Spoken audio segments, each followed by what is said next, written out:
En el aniversario de los 50 años del golpe de Estado, a 4 años del principio de la revuelta social,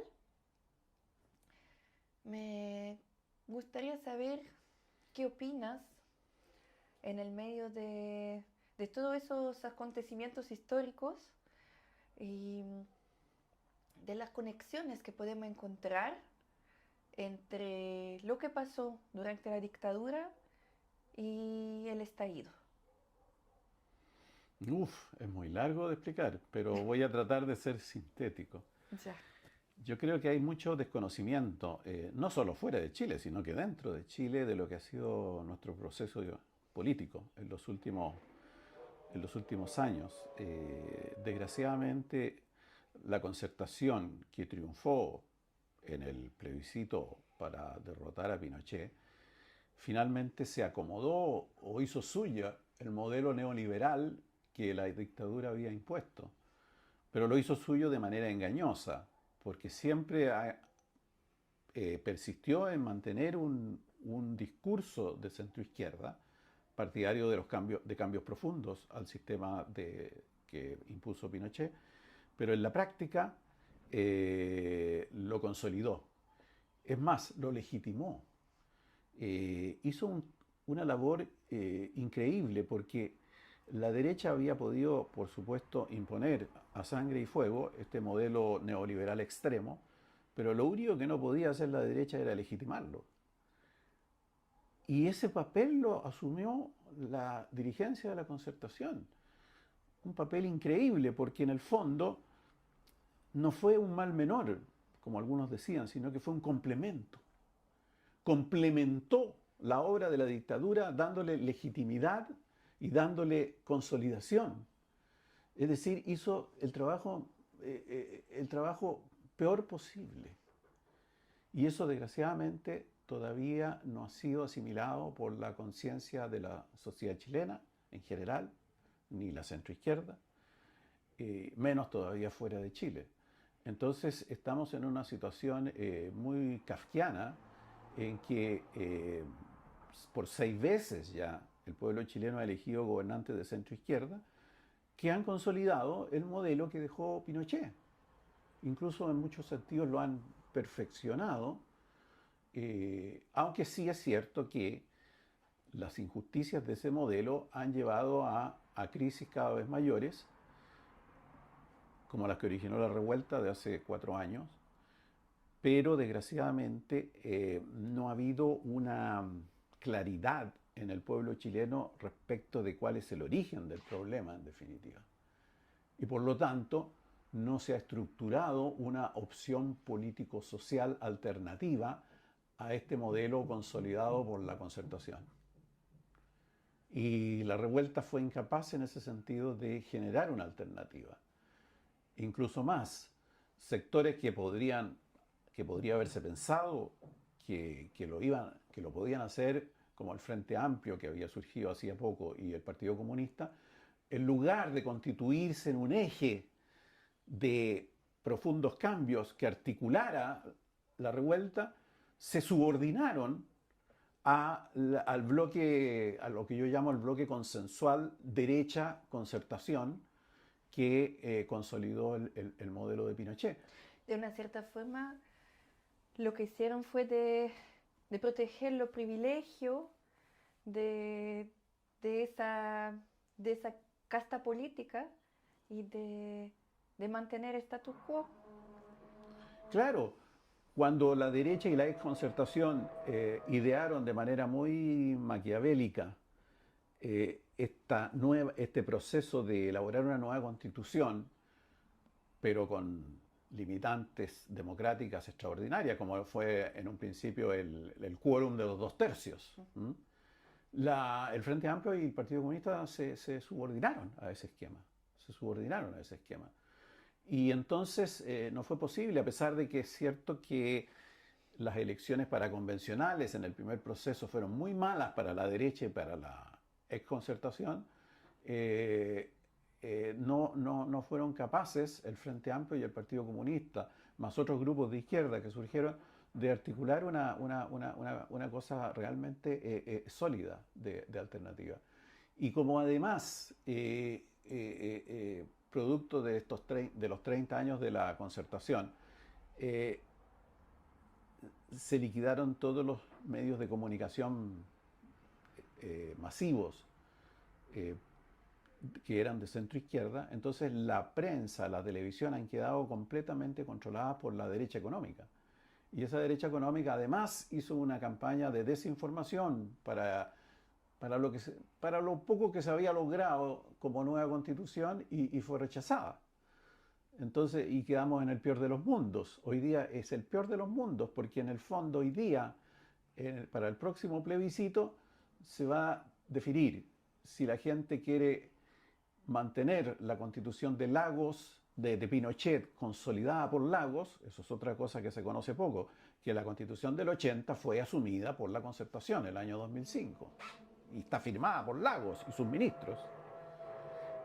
Entonces, esa alternativa o una constitución más derechista, que es la que está elaborando el Partido Republicano, en definitiva, por la obtención de la mayoría que obtuvo en la elección del Consejo Constitucional. Entonces, estamos en el peor de los mundos, en que la disyuntiva es mantener en el fondo la Constitución del 80, que sería el mal menor, o ir a una constitución mucho más derechista todavía, que es la que se ha elaborado básicamente por los republicanos. Felipe, ¿por qué crees que esos esquemas de la dictadura de los 80 se han seguido manteniendo? ¿Por qué piensas que la transición a la democracia pasó de esa forma? ¿Qué ideas te has hecho? Bueno, el que lo explica, y vale mucho más que mi opinión, por cierto, que es Edgardo Benninger, que es el considerado el padre ideológico de la llamada transición, el principal ministro de Patricio Aylwin. Él lo reconoce el año 1997, que la concertación, la dirigencia de la concertación de la oposición a Pinochet experimentó un cambio fundamental de pensamiento a fines de los 80 y llegó a lo que él definía como convergencia con la derecha. Es decir, se derechizó completamente el liderazgo de la concertación, adoptó el modelo neoliberal con algunos pequeños ajustes como algo propio, pero engañando al pueblo porque nunca dijo que esa era su posición, sino que siempre siguió manteniendo que ellos eran opositores al sistema que había establecido Pinochet, con su AFP, previsión privada, con su sistema de salud privado, con su legislación laboral restrictiva, con su sistema educacional también discriminador, etcétera, etcétera. Y todo eso que la concertación como oposición a la dictadura había dicho que iba a sustituir, finalmente no solo no lo sustituyó, sino que lo legitimó y lo consolidó. De una cierta forma, lo único que quería que cambiara era que Pinochet no fuera mal poder, porque todo lo demás se quedó igual. Exactamente, exactamente. Y también la gente olvida que el diseño de la Constitución del 80 tenía dos periodos. Uno, el periodo de total dictadura de Pinochet, bueno, confirmada en 1980 hasta 1988, y después venía de todas maneras una formalidad democrática con elección de Congreso, etc. Y claro, el problema era quién encabezaba ese proceso, y claro, no fue menor, no fue algo... fue algo bastante importante que fuera derrotado Pinochet para encabezar ese proceso. Pero la derrota de Pinochet no significaba que se llegaba a la democracia. Ahí hay un gran engaño que se ha hecho. Uno de los grandes engaños es decir que porque Pinochet perdió ese plebiscito se llegó a la democracia. Eso es falso. Eso es falso. Se posibilitó mucho más el regreso a la democracia, pero no se logró. Y desgraciadamente el hecho de que la concertación hubiera sido, claro, electa presidente después de la derrota de Pinochet, no significó cambiar sustancialmente ni la Constitución ni el modelo económico. Entonces quedamos en una democracia nominal, de papel, quedamos quedamos aplicando la Constitución del 80 en su periodo permanente. Se aceptó la proyección que hizo la dictadura del futuro de Chile, en lo político, en lo económico y en lo social. Es una situación muy terrible y que muy poco conocida, no solo fuera de Chile, sino que dentro de Chile hay mucho autoengaño respecto de esto. En el fondo, la dictadura obtuvo un triunfo absoluto, absoluto, desde todo punto de vista, porque se proyectó su constitución, se proyectó su modelo económico y no solo eso, sino que se capturó la mente de los opositores a ese proceso. Sí. Al final ya no hay opositores No, en pues, el modelo. al modelo no hay opositores. Y claro, la revuelta dio cuenta de un malestar muy grande por las injusticias del modelo, pero tampoco esa revuelta, como ya dije, tenía una alternativa. Entonces, y además, la gente que hizo la revuelta también de alguna manera estaba contaminada, por decirlo así, con la mentalidad neoliberal. O sea, ellos resentían de que tenían muy pocos beneficios, pero no se daban cuenta de que esto no era simplemente por problemas específicos, sino que era porque la estructura misma del modelo es perjudicial. Entonces ha vendido, por ejemplo, se ha vendido de que es bueno que la gente tenga su propia, que no haya, en el fondo, que no haya solidaridad previsional, que cada uno se rasque con sus propias uñas, que cada uno tenga sus ahorros, aunque los de uno sean así, los de otros sean así. Ay, pero yo tengo mis ahorros. Sí, pero los otros tienen sus ahorros en el sistema previsional y que le dan una previsión absolutamente y gigantescamente desigual. Para cambiar ese modelo, se tendría que cambiar primero la mentalidad de las personas. Es un círculo vicioso muy difícil de romper.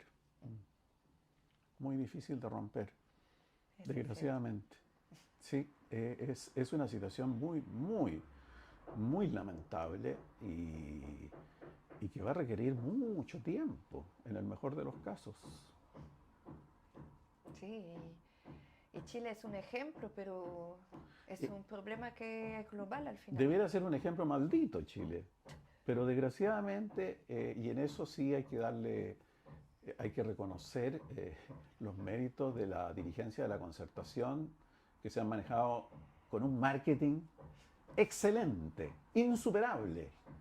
Nosotros los chilenos que buscamos ser récord mundiales, yo creo que tenemos récord mundial en la capacidad de engañar y de autoengañarnos. Impresionante, impresionante. O sea, ¿cómo todavía nos damos cuenta que la Concertación destruyó todos los medios de centro izquierda? Y no es tema. Sí. Y no es tema. Otro aspecto que es más difícil todavía de dilucidar, pero que fue también parte de esto, que la Concertación en el año 89 regaló una mayoría parlamentaria que tenía segura, de acuerdo a los propios términos de la Constitución del 80, porque eso estaba pensado para un Pinochet presidente. Y quisieron regalar la mayoría parlamentaria en un acuerdo que fue prácticamente secreto, fue plebiscitado, pero que nadie sabe hasta el día de hoy, si usted le pregunta a cualquier chileno, no sabe que el año 89 la Concertación, para disfrazar su derechización, le regaló la mayoría parlamentaria a la derecha, la futura mayoría parlamentaria que iba a tener segura, cambiando artículos constitucionales. Eso nadie lo sabe hasta el día de hoy. Nadie lo sabe cómo la Concertación destruyó todos los medios de comunicación de centro izquierda. Eso muy pocos lo saben y parece que tampoco se quiere saber y no es tema. No. Y son temas cruciales que explican los 30 años, los 33 años. De una cierta forma, la transición a la democracia, más que algo para acabar con la dictadura, fue algo hecho para que el modelo se pudiera mantener y pudiera seguir existiendo. Al final resultó eso, sacando Pinochet. Sí. Y fue mucho, ya de una cierta forma Pinochet molestaba. y fue mucho mejor para la derecha. Obvio. Que Pinochet perdiera, y también para los intereses de Estados Unidos, etc. Fue mucho mejor, porque Pinochet, claro, era impresentable. Sí. era impresentable. Entonces, a pesar de que siguió manteniendo un poder enorme como comandante en jefe del ejército, ¿no? Claro. También es cierto. Claro, fue senador vitalicio. Y después senador vitalicio. Y, no, claro, pero evidentemente que en términos de marketing, no. No, ya nos vendía bien Pinochet. No. Pinochet confirmado el año 88, no, habría sido un desastre para la propia derecha. Sí. O sea, para la derecha fue lo mejor que pudo tener la derecha fue la presidencia de Elwin y de la concertación de Frei Ruiz-Tagle, Lagos y Bachelet, porque se convirtieron en definitiva en administradores con buena cara para el mundo del modelo neoliberal que había impuesto Pinochet a sangre y fuego. Es bien triste. Sí. Es bien triste, pero esto que varios críticos y yo, claro, hemos planteado persistentemente, nunca nadie nos ha rebatido esto. Porque es así, o sea, si uno no está inventando nada, está mirando lo que está pasando. Lo que pasa es que la gente todavía está engañada. Y a esto yo creo que se aplica un viejo dicho muy notable del escritor norteamericano Mark Twain, que decía, es más fácil engañar a la gente que convencerla que ha sido engañada. Es una frase, pero no solo vale para la política, vale para todo. Es más fácil engañar a la gente que convencerla que ha sido engañada. Porque la gente no cree que va a ser considerada tonta si reconoce que ha sido engañada, cuando el engaño es una cosa tan, desgraciadamente, tan presente en la humanidad. O sea, todos siempre más o menos hemos sido engañados, pero hay una resistencia a reconocer que uno ha sido engañado. Sobre todo engañado por sus líderes también, engañado por su partido político, engañado por su iglesia, engañado por su país. Es duro, ¿no? Es muy duro. Es duro reconocerlo. Sí, es duro. Es duro por el ego de cada uno. Así que mejor no reconocerlo. Por el ego y también por mantener sus pares. Porque si uno se aparta de ellos, entonces queda excluido, queda castigado. Sí. Entonces no solo se le rompe su esquema, que ya es mucho, sino que se le rompen sus relaciones. Es verdad. Un filósofo argentino lo decía, que el ser humano no busca prioritariamente la verdad, en general. Busca su bienestar material y espiritual. O sea, el tener claras las cosas. El que no el identificarse con su país, con su partido, con su iglesia, para él es... No. Entonces que le vengan a hablar mal de su país, de su iglesia, de su partido político. No. Eso no lo acepto. Punto. Incapacidad total de asimilar informaciones que puedan afectar sus adhesiones, sus convicciones, su mirada. No, si el ser humano tiene limitaciones muy profundas. Sí, hubiera que aceptarlo un día u otro. ¿Eh? Hubiera que aceptarlo un día u otro. Que sí, estamos por lo limitados. menos tener conciencia de eso, pero es que es un círculo vicioso también. Si uno tiene conciencia de eso, debilita su adhesión. Sí. Entonces prefiero, no, yo estoy bien. Si lo que pasa es que él está mintiendo, que ahí hay un complot, que qué sé yo, claro, entonces así es difícil progresar y hacer cambios profundos. Cierto. Gracias, Felipe.